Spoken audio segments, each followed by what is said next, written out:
All right, get ready, because today we're going deep on a topic that, well, might make some folks blush. Oh, is that right? Yep, we're diving into the world of oral sex. That's definitely a bold choice. It is, but hey, sexual health is a vital part of well-being, and honestly, good information on this can be tough to find. And it's something so many people have questions about, but maybe aren't comfortable asking. Totally, which is why we're tackling it head on. So where are we getting our insights from today? We're dissecting a transcript of Oral Sex Essentials, a YouTube video from the channel Sex with Emily, hosted by, you guessed it, Dr. Emily. Dr. Emily, a fantastic resource for all things sex and relationships. Absolutely. And what's cool about this particular video is it's full of real people calling in with real questions. Oh, so we're getting right into the nitty-gritty, huh? The anxieties, the misconceptions, the aha moments. Exactly. It's like a window into what people are really thinking and experiencing when it comes to oral sex. I'm intrigued already. You and me both. One thing that jumped out at me was Dr. Emily's talk about a pleasure revolution. Interesting. What's that all about? It's this idea that we're moving beyond this purely mechanical view of sex and embracing a whole new level of communication, exploration, and really understanding pleasure in all its forms. I like where this is going. So it's not just about the act itself, but the connection, the vulnerability, the shared intimacy. Exactly, and that's something that comes up again and again in the calls. Oh, like how so? Well, for instance, we hear from a 22-year-old who's frustrated with a partner who's not, shall we say, skilled at giving oral sex. I see the classic learning curve. Right. And then on the other end of the spectrum, there's a 58-year-old woman whose partner can't seem to climax from it. Wow. So no matter where you are in life, it seems like there's always something to learn and navigate when it comes to figuring out what works. And feeling confident enough to communicate that. That's key, isn't it? Totally. And that's something Dr. Emily really emphasizes. Self-knowledge. Knowing your own body and what you enjoy. Precisely. She even suggests that women practice demonstrating what they like during solo, masturbation, so their partner can observe and learn. Wow, now that's taking the guesswork out of it. Yeah. But I imagine that takes a lot of vulnerability. For sure, but think of the payoff. It's about building that trust and intimacy. Absolutely, but it's not just about the mechanics. Oh, there's more. Yep, Dr. Emily even introduces this technique called the K method. Have you ever heard of that? I hadn't, but it challenges the common misconception that oral sex should solely focus on the clitoris. I see, so broadening the horizons, so to speak. Exactly. The K method emphasizes stimulating a wider area from thigh to thigh. Interesting, tapping into a whole network of nerve endings. And potentially creating a more diffuse and pleasurable experience. Now, that's something I'm sure many folks haven't considered. Right, it's like a whole new world of sensation waiting to be explored. But hold on, didn't you mention a call from a longtime married guy? What was his dilemma? Oh yeah, this one is interesting. He's been married for 25 years and is struggling with his wife refusing to kiss him after he performs oral sex. Huh. That's a bit of a curveball. It is, and it made me wonder how common this is. Is it a hygiene thing?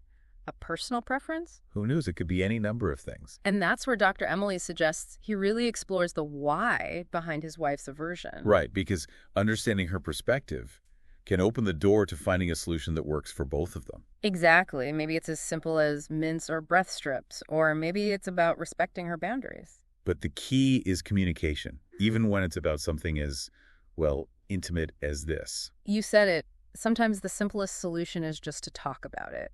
I couldn't agree more. It's like we might have all these assumptions and anxieties swirling around in our heads, but a simple conversation can clear the air. Totally. Now, speaking of assumptions and anxieties, we can't ignore the elephant in the room, the influence of pornography. Yes. Dr. Emily didn't shy away from that, did she?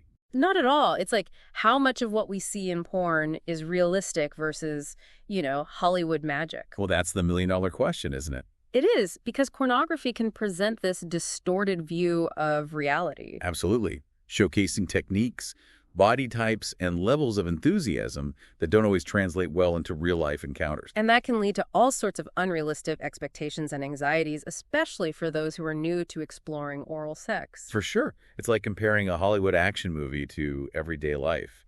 You wouldn't expect to jump out of a burning building and land unscathed. Exactly. So how do we as viewers develop that critical lens when it comes to porn? How do we separate fantasy from reality? That's a great question, and one that could be its own deep dive. Oh, I'd listen to that. Me too, but I think Dr. Emily offers a good starting point. Yeah, like what?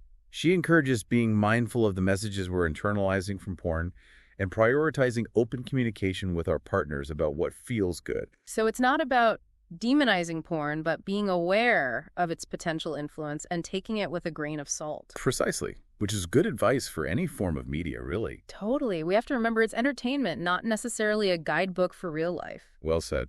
Now, you mentioned a caller named Jerry. What was his question about? Right. Jerry, at 70 years old, brought up a concern that's probably on a lot of people's minds. What's that?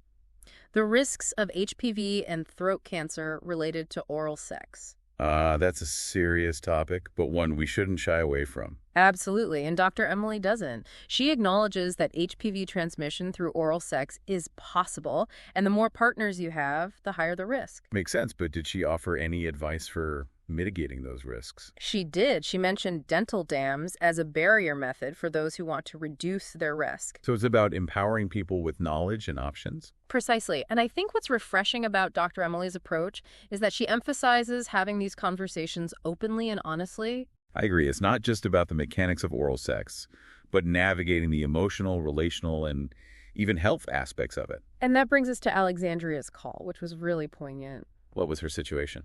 Alexandria is 19 and struggling with insecurities about her appearance during oral sex. Oh, that's heartbreaking, especially at such a young age. It is. She worries about being clean enough or meeting societal expectations about body hair. It just goes to show how much pressure, especially young women, feel to conform to these unrealistic beauty standards. It's like everyone's trying to live up to some airbrushed, porn-inspired fantasy. And that can really suck the joy out of intimacy. Absolutely. So how do we combat these negative messages and help people like Alexandria embrace their natural bodies? Well, that's where Dr. Emily's advice really shines.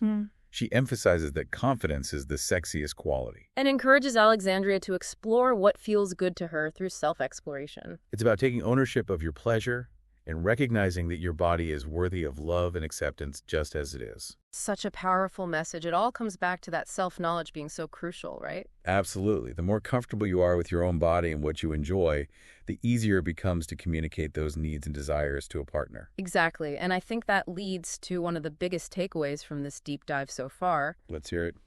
Communication is key. Couldn't agree more. Whether it's discussing sexual health, expressing your preferences, or addressing anxieties, open and honest dialogue is essential for building trust and intimacy. So true. Now, how can our listeners take these insights and apply them to their own lives and relationships? That's a great question. What are your thoughts? Well, it seems like Dr. Emily's pleasure revolution is all about shifting our mindsets, wouldn't you say? Oh, yeah, for sure. It's about moving away from shame and embracing a more positive and holistic view of sexuality. And recognizing that pleasure is a natural and essential part of being human, not something to be feared or hidden. Absolutely. And taking ownership of our sexual health. Whether that's using protection, getting tested for STIs, or just communicating openly with our partners. It's like we're reclaiming our sexuality and celebrating it, rather than letting societal pressures or anxieties dictate how we experience it. I love that. What stands out to you as a key takeaway? For me, it's about remembering that knowledge is power.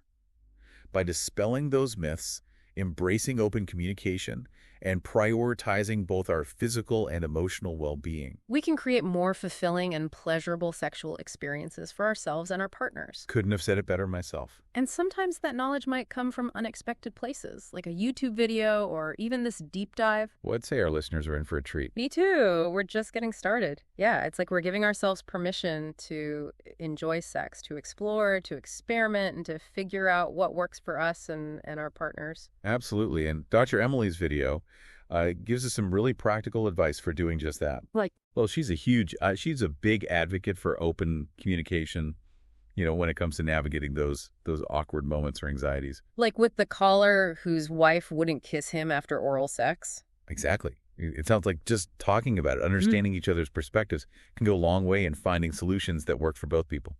Right. And even when it comes to more complex issues like delayed ejaculation, Yeah. Dr. Emily emphasizes the importance of creating that safe and non-judgmental space for communication, Because let's be real, those conversations can be tough. especially when we're dealing with like deeply personal insecurities or anxieties. Right. And that's why Dr. Emily suggests having those conversations like outside the bedroom, Oh, interesting. in a neutral environment where you can both feel more relaxed That makes sense. and open. So it's like taking the pressure off, Yeah. creating a space where you can really listen to each other and work together as a team to find solutions. Exactly. It's not about blaming each other or feeling like you have to have all the answers, Right. but about approaching these challenges as a team. And sometimes that might even mean seeking guidance from professionals like sex therapists or counselors. Absolutely. There's no shame in asking for help. Right. In fact, it can be incredibly empowering to have a neutral third party who can help guide that conversation and provide support. So as we wrap up this deep dive, Yeah. I want to leave our listeners with a thought-provoking question. Okay, hit me. How has this exploration of oral sex essentials shifted your perspective on sexual health and pleasure? What steps can you take to prioritize these aspects of your well-being, both individually and within your relationships? That's a great question. And remember, it's an ongoing journey. Yeah. There's always more to learn and explore, and resources like Dr. Emily's website and podcast can be incredibly helpful for anyone looking to deepen their understanding For sure. of sexual health and discover new avenues of pleasure. And remember, everyone's journey is unique. That's so important. There's no one right way to experience pleasure. It's about exploring, experimenting, communicating with your partner, and discovering what works best for both of you. Beautifully said. So, as we conclude our deep dive into oral sex essentials, what's the one key takeaway you want our listener to walk away with? Oh, that's a tough one. There's so much good stuff in there. I know, right?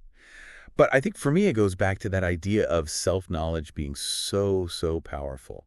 Yeah, knowing your body, what feels good. Exactly. And, Yeah. and feeling confident enough to communicate that to a partner. And not being afraid to ask questions, right? Like even Jerry at 70. Yeah, he wasn't afraid to bring up HPV and throat cancer. It's like these are important conversations to have no matter how old you are. Right. And Dr. Emily handles them with such grace and honesty. It's like she creates this space where no question is off limits. But that's so important when it comes to sex. Totally, because there's so much stigma and shame surrounding it. And that can prevent people from getting the information they need to stay safe and healthy. And to really enjoy themselves. Exactly. So to our listener, Yeah. if you're feeling inspired to explore your own sexual health and pleasure with a little more confidence and maybe even a bit of adventure, Please do. there's no shame in asking questions, seeking guidance, or simply taking the time to explore what feels good for you. And remember, everyone's journey is unique. There's no one right way to experience pleasure. It's about finding what works for you and your partner. And having fun along the way. Absolutely. Well, that wraps up another deep dive. Until next time. Stay curious and happy exploring.